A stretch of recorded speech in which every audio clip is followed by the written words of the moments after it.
আপনি বলেছেন যে মসজিদে গিয়ে নারীদের জন্য বা মহিলাদের জন্য জামাতে নামাজ আদায় করা মাকরু, কিন্তু আমি আপনার এই বক্তব্যটার পরিপ্রেক্ষিতে আমি দেখতে পাচ্ছি যে এটা তো বরং মাকরু নয়, কেউ কেউ এটাকে মুস্তাহাব বা এনকারেজ বলতে চান।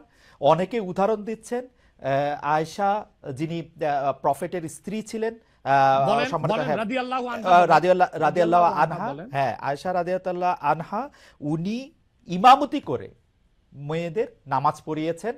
এবং যে জায়গায় আপনি এটা মুকরু বলছেন, ওই জায়গায় কেউ মুস্তাহাব বলতে গিয়ে আপনার বক্তব্যের বিরোধিতা করছেন। এটা নিয়ে আপনি যদি আমাদের একটু বলেন। এটা এটা এটা আমি চ্যালেঞ্জ করছি, ওপেন চ্যালেঞ্জ। জি। আম্মা জান আয়েশা রাদিয়াল্লাহু তাআলা আনহা কখনো ইমামতি করেননি, বরং জাকওয়ান ইমামতি করেছিল, পিছনে তিনি নামাজ পড়েছিলেন। সেটা ফরজ নামাজ ছিল না, তারাবিহের নামাজ।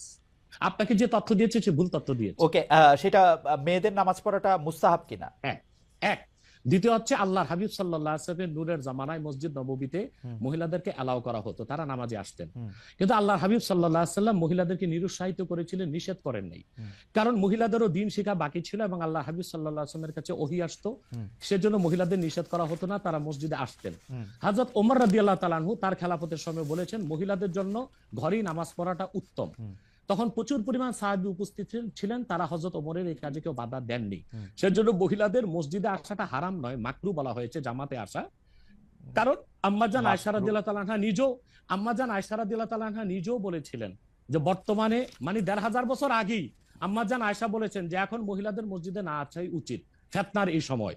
তো ১৫০০ বছর আগে যদি ফিতনার আশঙ্কা করে আম্মাজান আয়েশা মসজিদ নববীতে মহিলাদের আসাটাকে নিরুৎসাহিত করে থাকেন, তাহলে হযরত ওমর রাদিয়াল্লাহু তাআলা আনহুর সিদ্ধান্তটা সঠিক ছিল।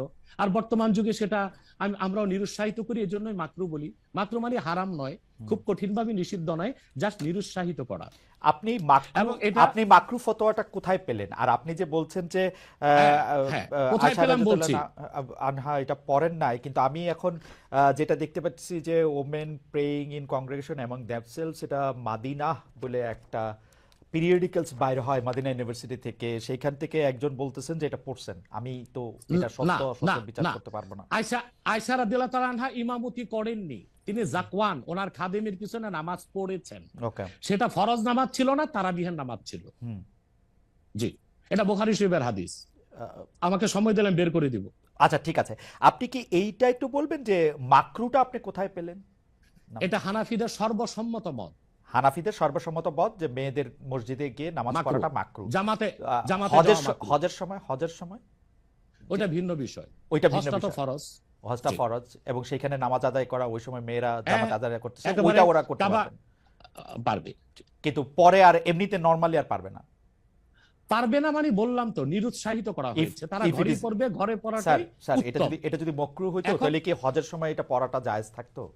না, স্থানকাল ভেদে পার্থক্য আছে না। আপনি এখন তো আজকে আগামীকাল দুপুরে আপনি পানাহার করতে পারবেন, কিন্তু পহেলা রোজায় দুপুরে পানাহার করতে পারবেন? সেটা তো হারাম হয়ে যাবে না? স্থানকাল পাত্র বেশে হুকুমটা ভিন্ন হবে না? হবে, কিন্তু যেটা হজে পারমিটেড, যেটা হজের মাঠে পারমিটেড, সেটা আর পৃথিবীর কোথাও মাকরু হইতে পারে? হজটা কি? হজটা হচ্ছে কাবাগরে যেতে হবে, পুরুষকেও যেতে হবে, মহিলাকেও যেতে হবে, কাবাগর একটাই, সেজন্য সেখানে সেটা ছাড় আছে। কিন্তু মসজিদ পৃথিবীতে একটা না, মহিলারা ঘরে নামাজ পড়তে পারবে। হ্যাঁ, তারপর আমরা এটা বলে থাকি, যেমন কোন মহিলা ঢাকা গেল শপিং করার জন্য, এখন নামাজের সময় হলো, সে বাড়িতে আসতে নামাজ কাজা হয়ে যাবে, সে বাইতুল মোকাররম যে নামাজ পড়ে নিক, মহিলাদের জন্য যদি সুব্যবস্থা থেকে পড়তে পারবে। মাকরুটাকে আপনি খুব বড় করে দেখার প্রয়োজন নাই। এই যে আপনার মাথায় টুপি নাই, এটাও কিন্তু মাকরু। স্যার, যেটা মাথায় বসাও মাকরু, রাইট, যেটা কিন্তু তাই বলে তো আপনাকে আমি গুনাহগার বলতে পারছি না, পারেন না বলতে, অসুবিধা নাই। স্যার, আমি যেটা বলতে চাইতেছি, এমন কোন কাজ কি আছে যেটা কাবাগারে করা যায়, অন্য যে কোনো জায়গায় আরেকটা মাকরু হিসেবে বিবেচিত হবে? আর কোন কাজ কি এরকম আছে? বোঝার জন্য জানতে চাইতেছি স্যার। হ্যাঁ, বোঝার জন্য বলতেছি। যেমন কাবাগরে উপস্থিত হলে ওযু অবস্থায় যেতে হবে, অন্য কোনো জায়গায় গেলে ওযু অবস্থা লাগবে না। কেউ যদি হজ করতে ইহরাম বাঁধে, স্ত্রীর সহবাস তার জন্য হারাম যতদিন কাবাগরে, না, যেটা কাবাগরে করা যায় সেটা অন্য কোথাও হারাম আছে কিনা? কাবাগর, হ্যাঁ, হারাম আছে। যেমন কাবাগর তোয়াফ করা হচ্ছে ফরজ, হজের একটা ফরজ, কিন্তু পৃথিবীর অন্য কোনো ঘর কোনো জায়গায় তোয়াফ করা যায় না, সেখানে যেটা যে অন্য জায়গায় যায় না। মানে যেহেতু কাবাগর তোয়াফ করা যায়, মানে কাবাগর শুধু তোয়াফের জায়গা, কাবাগর তোয়াফ করা ফরজ, কিন্তু পৃথিবীর অন্য কোনো মসজিদ বা আল্লাহর ওলির কোনো কবর বা মাজার তো তোয়াফ করা যাবে না, সেটা তো শিরক। আচ্ছা, তাহলে স্থানকাল পাত্র ভেদে এবং সময়ের ভিন্নতার কারণে হুকুম পরিবর্তন হয়। আমাদের অনেক দর্শক জানাচ্ছেন যে সৌদি আরব সহ ইসলামী বিশ্বের অনেক দুনিয়ায় মেয়েদের জামাতে নামাজ পড়ার ব্যবস্থা মসজিদে আছে, তাহলে সেই ব্যাপারটা কি মাকরু কিনা এবং তাদের শরিয়া বোর্ড সেইটাকে আসলে পরীক্ষা করছে কিনা? আবার বলেন তো প্রশ্নটা। এমন অনেক মুসলিম দেশ আছে সৌদি আরব সহ, আরব দেশ সহ, যেখানে জামাতে মেয়েদের নামাজ পড়ার ব্যবস্থা আছে। বিশেষ করে রমজানের সময় তো তারাবির নামাজের ক্ষেত্রে মেয়েরা অনেকেই যান। তো সেই ক্ষেত্রে তারা এই মাকরুর ব্যাপারটা অবগত কিনা, তাদের শরিয়া ব্যাপারটার দিকে নজর রাখছে কিনা? আপনি হয়তো বা ভুলে গেছেন আমার উত্তরটা। হানাফি মাযহাব মতে মাকরু। আমরা যেহেতু আচ্ছা। মাযহাব হানাফি মানি এই জন্য মাকরু, কিন্তু সৌদি আরবে হানাফি মাযহাব না, হাম্বলি মাযহাব, আচ্ছা। সেখানে মাকরু না। আচ্ছা, মানে হানাফি মাযহাব মতে মাকরু। ওকে, আপনাকে আপনাকে নারীদের নামাজের ব্যাপারে একটা হাদিস শোনায় দিচ্ছি। জি, সহিহ বলেন। মুসলিম, জি সহিহ মুসলিম জি। হাদিস নাম্বার 1027। হুম আন আমরাতা বিনতে আব্দুর রহমান أنها أخبرته أن عائشة زوج النبي صلى الله عليه وسلم قالت لو أدرك رسول الله صلى الله عليه وسلم ما أدرك النساء لمنعهن المسجد। পরিষ্কার সহিহ মুসলিমের হাদিস।